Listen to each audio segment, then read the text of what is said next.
Hey everyone, I hope you all are doing well. तो last video में हमने basics cover up किए थे कि एग्जैक्टली जो एलिमेंट्स होते हैं वाई दे अंडरगो बॉन्डिंग, क्यों बॉन्डिंग बेसिकली हम देखते हैं एलिमेंट्स के बीच में, वो सारी चीज़ें हमने डिस्कस की थी। अब हम बात करेंगे हमारे मेन पार्ट जो हम बात कर रहे हैं, जैसे जैसे केमिकल बॉन्डिंग चैप्टर है, तो हम देखेंगे कौन से बॉन्ड्स फॉर्म होते हैं एंड किस तरीके से होते हैं। ठीक है, तो लास्ट क्लास में हमने बेसिकली ये डिस्कस कर ही लिया है कि बॉन्डिंग क्यों होती है। अब हम ये देखेंगे कि जो केमिकल बॉन्ड होता है वो बेसिकली क्या होता है। ठीक है, केमिकल बॉन्ड देखो हम लोग जनरली क्या करते हैं, जैसे कि अगर मैं फ्लोरीन मॉलिक्यूल बना रही हूँ तो मैं फ्लोरीन के बीच में एक लाइन दे दूंगी, जैसे कि सोडियम क्लोराइड बना रही हूँ तो NaCl के बीच में एक लाइन बना दूंगी। तो बस क्या ये लाइन ही केमिकल बॉन्ड है? ऐसी कोई लाइन है नहीं, राइट। तो बॉन्ड का मीनिंग क्या होता है कि एक, जैसे हम भी बोलते हैं कि हमारा मम्मी के साथ हमारा अच्छा बॉन्डिंग है, राइट, हमारे पेरेंट्स के साथ हमारा अच्छा बॉन्डिंग होता है, हमारे सिबलिंग्स के साथ हमारा अच्छा बॉन्डिंग होता है। तो बॉन्डिंग मतलब एक तरीके से एक आप बोल सकते हो it's a force of attraction, है ना, जिससे कि एक आप आपकी बॉन्डिंग है। बॉन्डिंग का मतलब ये नहीं कि हम हमेशा पकड़ के रखते हो एक दूसरे को, है ना, ऐसे तो नहीं मम्मी से और पापा से चिपक के रहते हैं हमेशा हम लोग, नहीं। भाई भाई तो ऐसे नहीं, तो कि हमेशा खेलते ही रहते हैं, नहीं, मारा मारी भी तो करते हैं, है ना, मस्ती तो करते हैं, राइट। तो व्हाट डज इट मीन, मतलब ये बॉन्डिंग का मतलब फिर क्या हो गया? बॉन्डिंग का मतलब हो गया कि एक फोर्स ऑफ अट्रैक्शन है जो विजिबल नहीं है, बट वो एक फोर्स ऑफ अट्रैक्शन है जो जोड़े रखता है दो लोगों को। इन अ सेम वे अगर हम केमिकल बॉन्ड की बात करते हैं तो वो भी एक फोर्स है विच होल्ड्स द टू और मोर atoms together in a stable molecule. Stable molecule मैंने आपको लास्ट टाइम ही बताया था, लास्ट वीडियो में। स्टेबल मॉलिक्यूल मतलब यहाँ पर क्या बात हो रही है कि जो स्टेबल मॉलिक्यूल कैसे बनता है, मैंने बताया था कि to fulfil the octet, right, full octet को कंप्लीट करने के लिए आउटर मोस्ट शेल में 8 इलेक्ट्रॉन्स आए, इसीलिए बॉन्डिंग हो रही है ना। तो बॉन्डिंग जब होती है या बॉन्ड जब बनता है ना दो एलिमेंट्स के बीच में या दो एटम्स के बीच में, तो आपका जो मॉलिक्यूल बनेगा, है ना, दो एटम्स को साथ में करके एक मॉलिक्यूल बनेगा, वो मॉलिक्यूल जो है वो स्टेबल मॉलिक्यूल होगा, क्योंकि वहाँ पे आपका ऑक्टेट कंप्लीट है। ठीक है, ऑक्टेट क्या होता है मैंने लास्ट वीडियो में बता दिया है, अगर आपको नहीं पता है आप देख सकते हो उस वीडियो को। देन तो अब एटम जो होता है हमें पता है कि स्मॉलेस्ट यूनिट ऑफ मैटर होता है, जो केमिकल रिएक्शन में पार्टिसिपेट करता है। अब एटम जो होता है उसमें होते हैं प्रोटॉन्स, न्यूट्रॉन्स एंड इलेक्ट्रॉन्स। और हमने बेसिक अगर हम स्ट्रक्चर देखें एटम्स का, तो एटम में न्यूक्लियस होता है, न्यूक्लियस के अंदर होते हैं protons and neutrons, and outer में मतलब न्यूक्लियस के बाहर होते हैं आपके शेल्स, एंड जो शेल्स होते हैं उसके अंदर होते हैं इलेक्ट्रॉन्स। अब ये जो इलेक्ट्रॉन्स है वो आपके कितने प्रेजेंट होते हैं, किस में प्रेजेंट, कौन से शेल में कितने इलेक्ट्रॉन्स प्रेजेंट होते हैं, ये भी मैंने लास्ट वीडियो में आपको बता दिया था। तो यहाँ पर एक चीज समझना है आपको कि एक क्वेश्चन अगेन आपके दिमाग में आ सकता है कि वाई ओनली इलेक्ट्रॉन्स का ट्रांसफर, है ना, या वाई ओनली इलेक्ट्रॉन्स का mutual sharing is taking place in the bonding. It's because electrons are the only one जो कि मूविंग पार्टिकल्स होते हैं। क्या होते हैं ये? Moving particles. मूविंग पार्टिकल्स मतलब जो शैतान बच्चे होते हैं ना क्लास के, जो बहुत ज्यादा मस्ती करते हैं, तो वो इलेक्ट्रॉन है हमारे एटम के बीच में। ठीक है, एटम में कि जो मूव करते रहते हैं, हमेशा मस्ती करते रहते हैं, घूमते फिरते रहते हैं आराम से। तो बॉन्डिंग में भी इलेक्ट्रॉन ही पार्टिसिपेट करेंगे। अब प्रोटॉन न्यूट्रॉन फिर क्या हो गए? प्रोटॉन और न्यूट्रॉन वो अच्छे बच्चे हैं जो एक जगह पे बैठे रहते हैं। ठीक है, अब नॉट नेसेसरीली जो एक जगह पे शांति से बैठे हैं वो अच्छे ही बच्चे हो, but I am giving you the general description, जिसमें हम बोलते हैं कि बहुत ज्यादा अगर मस्ती कोई करता है तो हम बोलते हैं कि अरे ये तो बहुत ज्यादा शैतान बच्चा है, लेकिन कोई शांत बैठा है तो उसको हम जनरली बोलते हैं कि अच्छा बच्चा है ना। तो इरिस्पेक्टिव ऑफ दैट, बट यहाँ पे मूवमेंट की बात हो रही है। तो in same way proton and neutron जो है वो अच्छे बच्चे की तरह आराम से अपने न्यूक्लियस में रहते हैं, एंड न्यूक्लियस के बाहर आने का तो उनका कोई इरादा भी नहीं होता है, आराम से एक जगह पे वो बैठे रहते हैं, and that's the reason they do not undergo bonding. ठीक है, वो रहते हैं क्योंकि न्यूक्लियस के अंदर। वेराज अगर इलेक्ट्रॉन्स की बात करें तो मूविंग पार्टिकल है, न्यूक्लियस के बाहर है, कोई रोक टोक नहीं है, आराम से शेयरिंग एंड डोनेशन कर सकते हैं या एक्सेप्टेंस भी हो सकता है। ठीक है, तो प्रोटॉन न्यूट्रॉन और आपके इलेक्ट्रॉन्स होते हैं, एंड इलेक्ट्रॉन्स जो है आपके वही पार्टिसिपेट करते हैं। ठीक है, ये बेसिक चीजें यहाँ पे समझनी है। अब यहाँ देखो, मैंने आपको लास्ट टाइम बताया कि जो मेटल्स होते हैं ना, मेटल्स जो होते हैं वो गुड इलेक्ट्रॉन डोनर होते हैं। तो इनके जो आउटर मोस्ट शेल में ना 1 2 एंड 3 इलेक्ट्रॉन्स होते हैं। ठीक है, 1 2 और 3 इलेक्ट्रॉन्स होते हैं, एंड वो आराम से लूज कर सकते हैं, and after losing them they form a positive charge ion that is cation. जैसे मैंने लास्ट टाइम आपको सोडियम के एग्जाम्पल के बारे में बताया था। तो सोडियम जो है आपका 2 8 1 इलेक्ट्रॉनिक कॉन्फ़िगरेशन है, एंड जैसे ही इलेक्ट्रॉन को दे देगा, एक तो वो स्टेबल हो जाएगा क्योंकि आउटर मोस्ट शेल में 8 इलेक्ट्रॉन्स आ गए, राइट, ऑक्टेट याद आ रहा है ना। तो उसके बाद आप ये बन जाएगा 2 and 8। एंड जब ये चीज़ हो रही है, अब क्या हो रहा है, सोडियम जो है हमने अभी जस्ट देखा कि जो प्रोटॉन और इलेक्ट्रॉन जो प्रेजेंट होते हैं, अब देखो एक चीज़ याद रखनी है आपको कि प्रोटॉन और इलेक्ट्रॉन का जो काउंट होता है इन अ एटम वो सेम रहता है, ठीक है, सेम रहता है। इसका मतलब एक न्यूट्रल एटम का मीनिंग है जिसके ऊपर कोई चार्ज नहीं। तो ऐसा न्यूट्रल एटम जो होता है उसके पास same number of electrons and same number of protons होते हैं। इसका मतलब जो प्रोटॉन एंड इलेक्ट्रॉन का काउंट होता है in an atom, in an neutral atom, वो सेम रहता है। तो अब जब सोडियम आपका बॉन्डिंग में अंडरगो करने के बाद एक इलेक्ट्रॉन दे देता है, तो 2 and 8 इलेक्ट्रॉन, मतलब टोटल अब 10 इलेक्ट्रॉन्स है इसके पास, ठीक है। स्टार्टिंग में 11 इलेक्ट्रॉन्स थे, लेकिन अब इसके पास 10 इलेक्ट्रॉन्स है। लेकिन प्रोटॉन तो मैंने बताया था आपको कि प्रोटॉन तो कुछ नहीं करे, प्रोटॉन तो आराम से अपनी जगह पे रहता है। तो स्टार्टिंग में सोडियम के पास जैसे 11 इलेक्ट्रॉन्स थे, उसी तरीके से 11 प्रोटॉन्स भी थे। तो अगर उनके पास मतलब 11 प्रोटॉन्स भी थे, तो इस केस में आपका क्या हो गया, 11 प्रोटॉन तो अभी भी है। After the donation of 1 electron also आपके पास 11 प्रोटॉन्स प्रेजेंट है।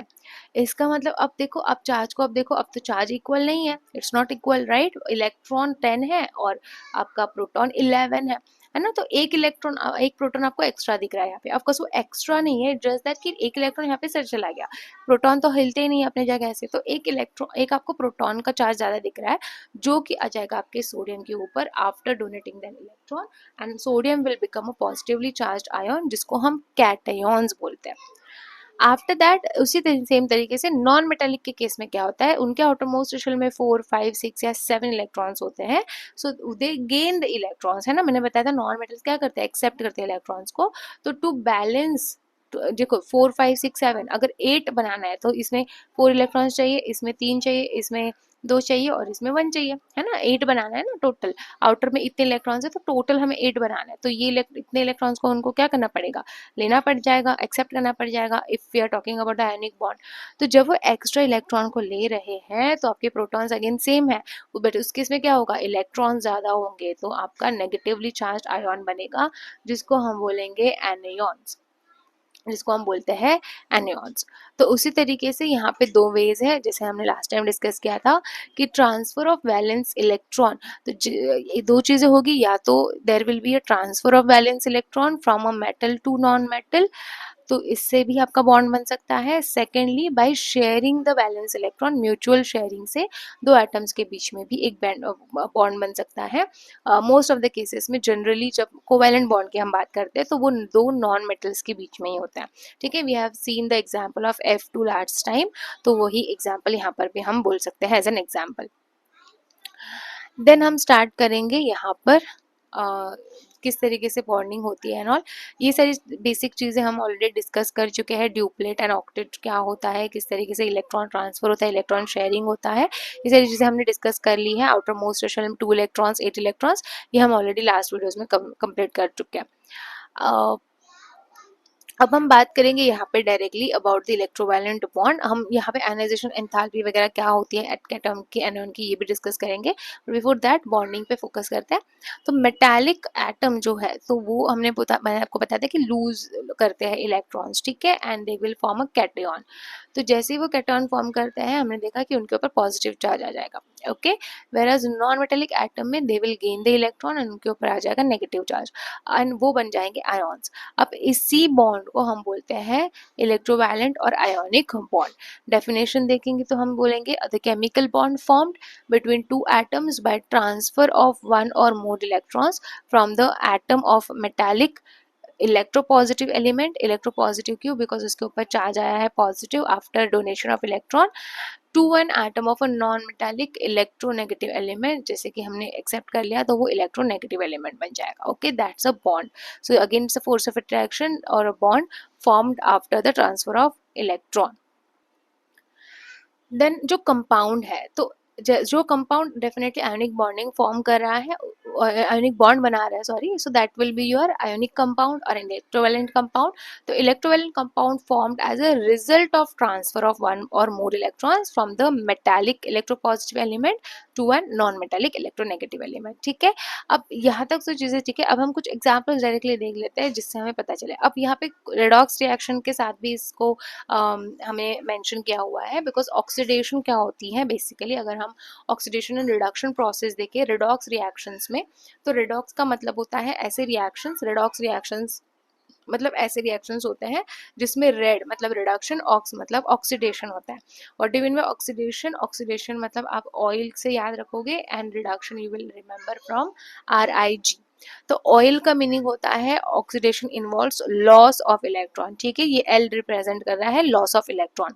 तो जनरली जो हमारे मेटल्स है, राइट, मेटल्स जितने भी ये मेटल्स आप एग्जांपल्स देख रहे हो, वो क्या करे, लूज करे इलेक्ट्रॉन्स को.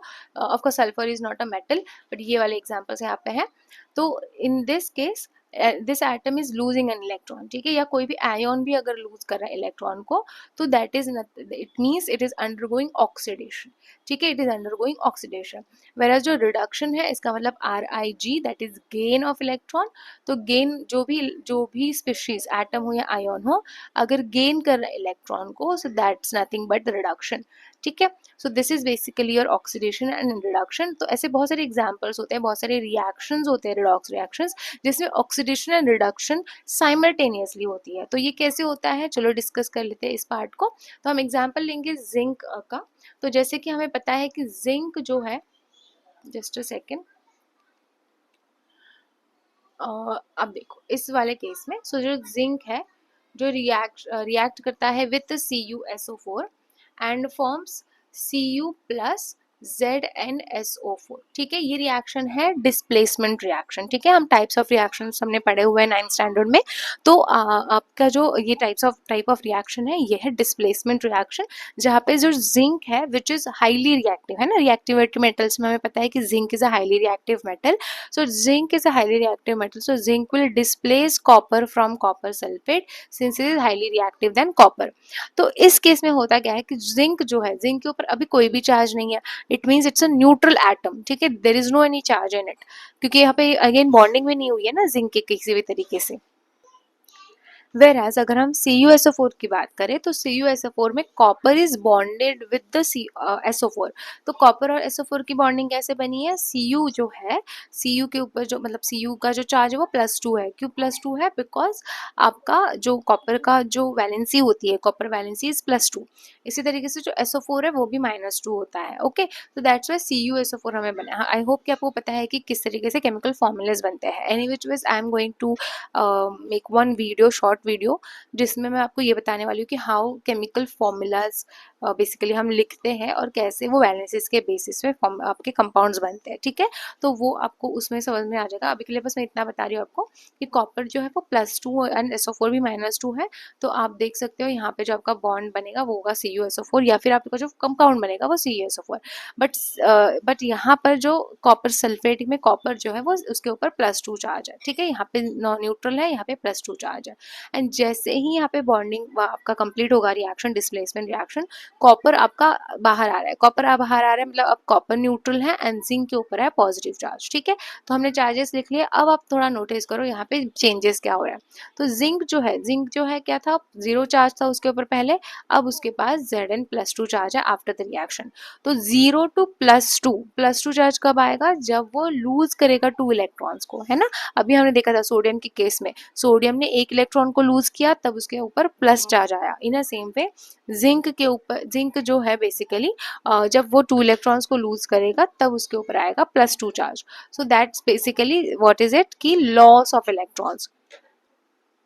तो यहाँ पे क्या हुआ है, जिंक 0 से आपका +2 में गया है, लॉस ऑफ इलेक्ट्रॉन. तो अभी मैंने आपको बताया था कि लॉस ऑफ इलेक्ट्रॉन का मीनिंग होता है ऑक्सीडेशन. तो यहाँ पे जो प्रोसेस हो रही है वो हो रही है ऑक्सीडेशन.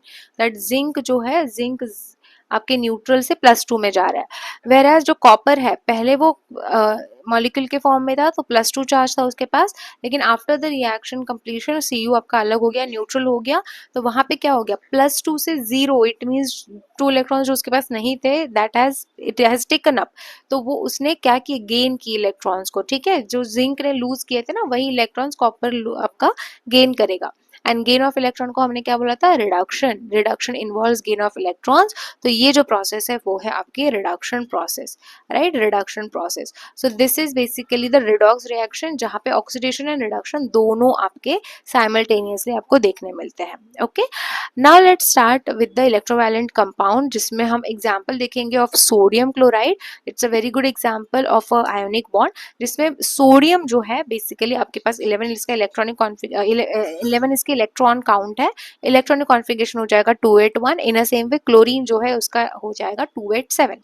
इस केस में जो 1 इलेक्ट्रॉन है जो सोडियम है it will donate, whereas ये जो डोनेशन है वो आपका होगा टूवर्ड्स द क्लोरीन एटम, तो क्लोरीन जो है 7 इलेक्ट्रॉन्स उसके पास है तो 1 इलेक्ट्रॉन वो ले लेगा and the new electronic configuration will become 2 and 8 in the case of sodium, 2 and 8 and यहाँ बन जाएगा 2 8 and 8, राइट। तो आउटर मोस्ट शेल में 8 इलेक्ट्रॉन्स चाहिए थे और वो आपका कंप्लीट हो गया है, दैट्स आर ऑक्टेट, राइट। तो देखो तो and of course as I told you already कि जो आपका इलेक्ट्रॉन्स है जो आपकी सॉरी एलिमेंट्स होते हैं they always want to achieve the stable electronic configuration as the nearest noble gas, right. तो यहाँ पे जब सोडियम आपका लूज कर रहा है 1 इलेक्ट्रॉन एंड 2 and 8 इसका इलेक्ट्रॉनिक कॉन्फ़िगरेशन बन रहा है, it is same as neon because sodium के नियरेस्ट जो नोबल गैस है वो है neon, right. After that chlorine, और हमें ये तो पता ही है कि जितने इलेक्ट्रॉन वो लूज करेंगे उतना ही पॉजिटिव चार्ज उसके ऊपर आएगा, तो over here sodium is losing 1 electron तो उतना ही आपको चार्ज देखने मिलेगा। अगेन फॉर क्लोरीन, क्लोरीन जो है वेरएज जो क्लोरीन है, क्लोरीन के केस में जो नियरेस्ट नोबल गैस होता है वो होता है एर्गॉन एंड क्लोरीन का जो न्यू इलेक्ट्रॉनिक कॉन्फ़िगरेशन है वो है 2 8 and 8 एंड अगर आप चेक करोगे पीरियोडिक टेबल में it is the same electronic configuration of argon, right. And एक इलेक्ट्रॉन उसने एक्सेप्ट किया है तो chlorine will form an anion जो कि नेगेटिवली चार्ज आयोन है एंड 1 माइनस चार्ज उसके ऊपर होगा, राइट। और इसी से बना आपका आयोनिक बॉन्ड जिसमें 2 ऑपोजिटली चार्ज्ड आयोन्स जो है अट्रैक्ट करेंगे each other resulting in the formation of the electrovalent compound या फिर आयोनिक कंपाउंड जो कि आयोनिक बॉन्ड बना रहे हैं ना, तो bond between 2 ions is also ionic bond, right. तो इसको अगर हमको रिप्रेजेंट करना है बाय इलेक्ट्रॉन डॉट स्ट्रक्चर तो बस आप आउटर मोस्ट शेल को शो करोगे, आउटर मोस्ट शेल को शो करके आप डायरेक्टली इसको बना सकते हो, ठीक है। तो सोडियम के केस में क्या हो रहा है, sodium is losing the electron forming Na+ ion which is oxidation because loss of electron is oxidation. Chlorine जो है एक इलेक्ट्रॉन को एक्सेप्ट कर रहा है so that becomes your reduction, it's nothing but gain of electrons, right. अब आते हैं इलेक्ट्रॉन डॉट स्ट्रक्चर के केस में, बस आपको आउटर मोस्ट शेल को ड्रॉ करना है ना, जैसे सोडियम के केस में आप बस 1 इलेक्ट्रॉन शो करोगे, सो एंड क्लोरीन के केस में आपको 7 इलेक्ट्रॉन्स को शो करना है। 1 electron sodium will donate and it will form Na+1 and Cl- के केस में आप जो एक्स्ट्रा इलेक्ट्रॉन सोडियम से आया है तो 8 इलेक्ट्रॉन्स टोटल ड्रॉ करोगे आउटर मोस्ट शेल में क्लोरीन के with the charge -1 which is nothing but our sodium chloride जो आपका टेबल सॉल्ट होता है, राइट। तो इस तरीके से, तो यही सेम चीज again in the form of आप ऑर्बिट स्ट्रक्चर में भी लिख सकते हो, ठीक है। चलो अब आते हैं नेक्स्ट एग्जाम्पल पे जो है कैल्शियम ऑक्साइड। अब कैल्शियम ऑक्साइड के केस में देखो जो कैल्शियम है it's a metal, oxygen is a non metal. Calcium का इलेक्ट्रॉनिक कॉन्फ़िगरेशन है 2882, है ना, 2882। तो आउटर मोस्ट शेल में कितने इलेक्ट्रॉन्स है यहाँ पे विजिबल नहीं होगा आपको बट इट्स 2 इलेक्ट्रॉन्स एक्चुअली 2882, है ना। तो आउटर मोस्ट शेल में कितने इलेक्ट्रॉन्स है 2, तो अब उसको दोनों इलेक्ट्रॉन्स देने पड़ेंगे, 2 electrons it has to give then only वो स्टेबल होगा, देन ओनली उसका जो इलेक्ट्रॉनिक कॉन्फ़िगरेशन है वो एर्गॉन की तरह बनेगा, है ना, 288 बन जाएगा वो, तो उसको देने पड़ेंगे 2 इलेक्ट्रॉन्स। वेयर एज अगर हम ऑक्सीजन की बात करें तो ऑक्सीजन का ऑक्सीजन का इलेक्ट्रॉनिक कॉन्फ़िगरेशन 2 and 6 है, आउटर मोस्ट में 6 इलेक्ट्रॉन्स है, तो अगर उसको 2 इलेक्ट्रॉन्स मिलेंगे तभी तो वो ऑक्टेट कंप्लीट करेगा, right. And that's the reason ये दोनों इलेक्ट्रॉन्स कैल्शियम ऑक्सीजन को करेगा डोनेट, ठीक है। तो यहाँ पर सिंपली आपका जो फॉर्मूला है वो आप देख सकते हो, तो चार्ज अब देखो मैंने क्या बताया था उतना ही चार्ज आएगा जितने इलेक्ट्रॉन्स आपका डोनेशन या एक्सेप्ट होंगे।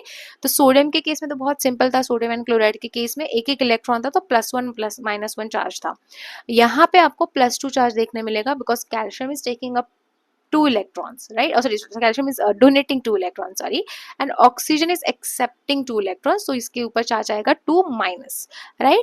Electronic configuration after donation and after acceptance आप देखोगे तो कैल्शियम का हो जाएगा 2 8 and 8 which is same as argon, and oxygen का हो जाएगा 2 and 8 which is same as neon which is a nearest noble gas, है ना? आपको ये चेक करना है, आप खुद ही देखोगे कि आपका नियरेस्ट नोबल गैस जो होगा उसी की तरह उसका इलेक्ट्रॉनिक कॉन्फ़िगरेशन बनेगा, है ना? वो वही कर सकता है, बहुत दूर का मतलब नोबल गैस नहीं बनेगा वो, राइट? आपके नियरेस्ट नोबल गैस कॉन्फ़िगरेशन को ही वो अचीव करेगा।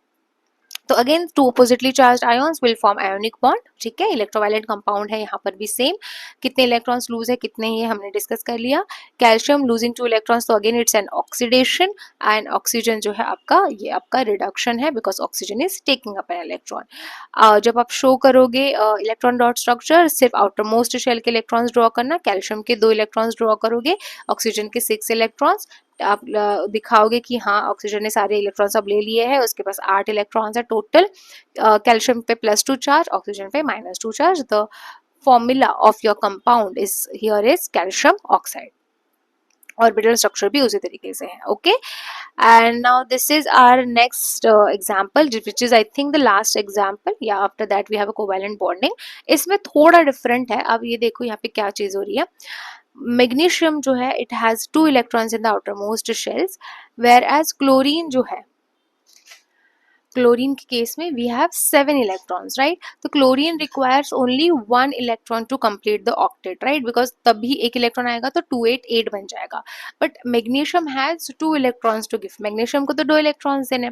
तो अब इस केस में क्या होगा, इस केस में ये होगा कि यहाँ पर जो आपके क्लोरीन एटम्स है ना, there should be 2 chlorine atoms, right? आपके पास 2 नॉन मेटेलिक का क्लोरीन एटम्स होने चाहिए, देन ओनली मैग्नीशियम जो है वो बॉन्डिंग कर सकता है क्लोरीन के साथ। एक क्लोरीन के साथ magnesium can not form a bond because उसके पास 2 इलेक्ट्रॉन्स है देने के लिए, वो एक इलेक्ट्रॉन एक क्लोरीन को देके भी फुलफिल नहीं होंगे, मतलब स्टेबल नहीं होंगे, ऑक्टेट कंप्लीट नहीं होगा, and that's why 2 electrons it has to give, and that's why आपके जो एलिमेंट्स है, तो एक याद रखना कि chlorine 1 chlorine is taking only 1 electron. मैंने क्या बताया कि आपके पास 2 क्लोरीन के एटम्स है, ठीक है? 2 क्लोरीन के एटम्स है, तो 2 क्लोरीन में से एक क्लोरीन एक इलेक्ट्रॉन लेगा मैग्नीशियम से, एंड दूसरा क्लोरीन अगेन एक इलेक्ट्रॉन लेगा मैग्नीशियम से, तो एक क्लोरीन के ऊपर -1 ही चार्ज होगा, ठीक है? चार्ज यहाँ पे चेंज नहीं होता है बिकॉज एक क्लोरीन एक ही इलेक्ट्रॉन को एक्सेप्ट कर रहा है, वेरएज मैग्नीशियम तो अपने दोनों इलेक्ट्रॉन्स को दे रहा है, तो it will have a Mg+2 charge,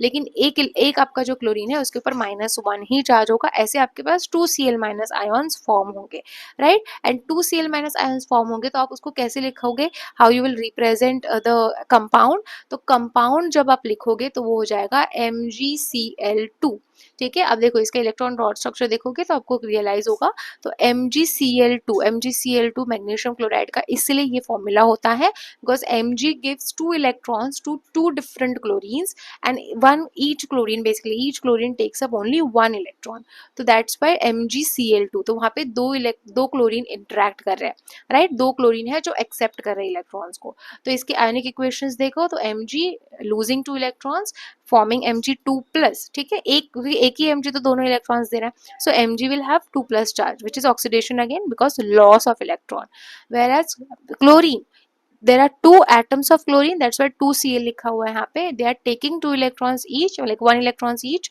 and forming 2Cl- ion, and that's why जो आपका फाइनल फॉर्मूला बनता है वो होता है MgCl2, okay? Again you can see after donation and acceptance they are achieving the nearest noble gas configuration, and then our electrovalent bond or ionic bond basically is been formed, okay? So I hope कि आपको first type of bond आपको clear हो गया है, ionic bond किस तरीके से ये फॉर्म होता है, इसको हम इलेक्ट्रोवैलेंट कंपाउंड या इलेक्ट्रोवैलेंट बॉन्ड भी बोलते हैं, ओके? सो नेक्स्ट वीडियो में will see the covalent compound formation.